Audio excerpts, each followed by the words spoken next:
who are brutalized by nations all over the world, brutalized. Canada, by the way, imposes a 250 to 300% tariff on many of our dairy products. It's not fair to our farmers. It's not fair to our country.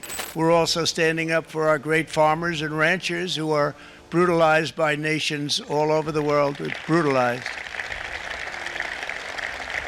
Canada, by the way, imposes a 250 to 300% tariff on many of our dairy products. They do the first can of milk, they do the first little carton of milk at a very low price, but after that it gets bad, and then it gets up to 275, 300%.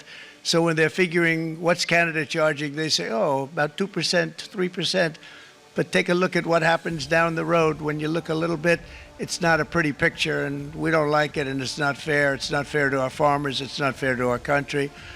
And with countries like Canada, you know, we subsidize a lot of countries and keep them going and keep them in business. In the case of Mexico, it's $300 billion a year. In the case of Canada, it's close to $200 billion a year.